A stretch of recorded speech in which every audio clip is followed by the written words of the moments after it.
Now, we begin the next video. Yay! This is the third and final video on energy, solids, and liquids, the worksheet. This is practice for your test that's coming up.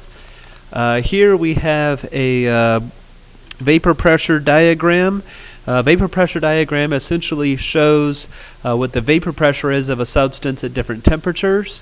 It can also be used to predict the boiling point depending on the vapor pressure. So here on this graph we have the standard pressure. This is the standard pressure in kilopascals, sometimes pronounced kPas, but that's just for funsies. So the standard pressure in kilopascal, 101.3. That's the same as how many atmospheres? I heard you. 1 atmosphere. Very good. How much torr would that be? What? Right. Yes, 760 torrs, or torricellis, or millimeters of mercury. So at 101, these are your various vapor pressures. And what you'll see is that as the temperature increases here, these vapor pressures are climbing. And you have this temperature here. Let's look at this particular one here. I know that's not a perfectly straight line. Let's just pretend it was. So water at 100 degrees has a vapor pressure that is the same as standard pressure. So the vapor pressure, the standard pressure pushing down, and the vapor pressure of water are equal. And at that point, what do we see happen for water? It boils. Once the vapor pressure is equal to the air pressure pushing down, we can get a substance to boil because we've reached equilibrium between the two. So a tricky way to get things to boil is just to lower the pressure. If we lower the pressure on it, then the vapor pressure will already exceed it. So if you go up into the mountains of Colorado, the air pressure drops to like 80 kilopascals, and then your boiling points change. Look at that, the boiling point for water changes. It is pressure dependent. Your chemistry teacher probably did a boiling water demonstration at a vacuum pump by sucking all the air out of the pump, of the container, and the water started to boil. So, what is the boiling point of ethanol at normal pressure? So we find ethanol in here. It's this one, ETHONL. Hit, come down. Ooh, looks like it's just less than 80. What is the boiling point for chloroform? Chloroform. Hit the line. Come down. Looks like it's just about 60, maybe just less than 60. In a closed container, what is the approximate vapor pressure of water at 80 Celsius? So at 80 Celsius, what's the vapor pressure? Right? I kind of went up. That was pretty poorly done. There we go. It looks like it's between 40 and 60, so maybe around 50 kilopascals, or half an atmosphere. So we can use these diagrams to predict vapor pressures at temperatures. They're very well studied. People have studied these over and over again. So in your room at 25 degrees Celsius, there'd be 30, here's 25. There is not terribly much vapor pressure. On a hot day outside, the amount of water in the air climbs. Okay, well, it's never going to be 40 degrees Celsius outside. But at in a hot zone, the vapor pressure climbs. You have more vapor. We say that the air is starting to get humid because there's more water vapor in it. Next page, also known as the last page of the phase diagram worksheet. Oh, we have another phase diagram worksheet. What is the normal freezing point of this substance?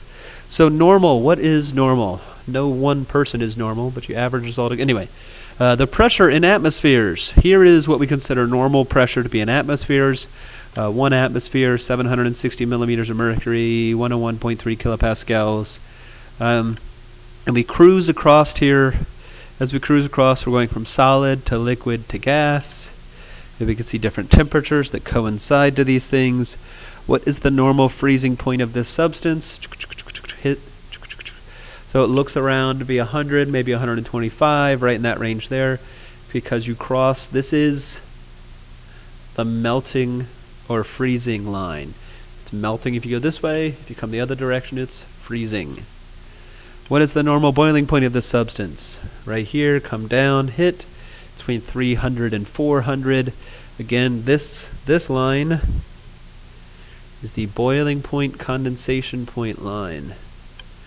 Right? What is the normal sublimation point of this substance? Ooh, this is a trick question. The normal sublimation point. The normal, it doesn't sublime up here. It doesn't sublime until the pressure is dropped down to here. This, let's make it orange.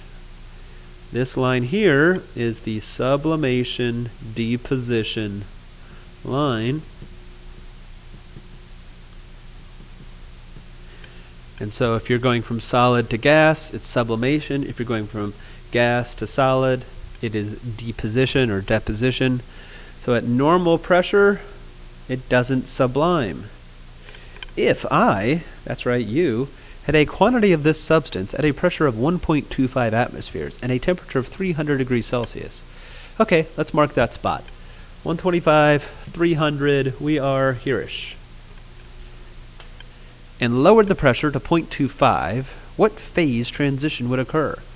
0.25 is here, going this way, keeps going down. When we cross that line, though, we are boiling. As you go from liquid to gas, you are boiling. So it's going from liquid to gas, and it is boiling. At what temperature do the gas phase and liquid phase become indistinguishable from each other? So this is in reference to this oddity up here. This line kind of like fades out at the end. It just kind of disappears because the gas and the liquid become intermingled, and we have what's called the critical point, and you really can't tell the difference between the two anymore. So at around 800 degrees Celsius, and it looks like 1.5 atmospheres, maybe a little higher, this substance, it's very difficult to tell the difference between liquid and gas anymore. That's where we have the critical point. If I had a quantity of this substance at a pressure of 0.75 atmospheres and a temperature of negative 100, these are pretty weird numbers. Let's find this. 6.75 atmospheres and negative 100, that's about here. Lost my place. What phase change would occur if I increase the temperature to 600? 600. Oh, look at that. Uh-oh, melting. Uh-oh, boiling.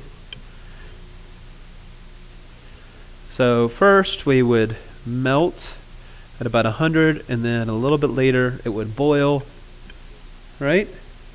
Yep, go solid, liquid, gas. As you crossed through both the boiling, melting line and the vaporization, condensation line. All right, ladies and gents, review, review, review. Practice, practice, practice. So when you get back into class next time, we're going over the review sheet in your purple packet. So you probably want to practice some of those. It's got some Q equals MC delta T's. It's got some hydrogen bonding, London dispersion forces, etc., etc., etc. And we are hopefully all ready for our test. Goodbye.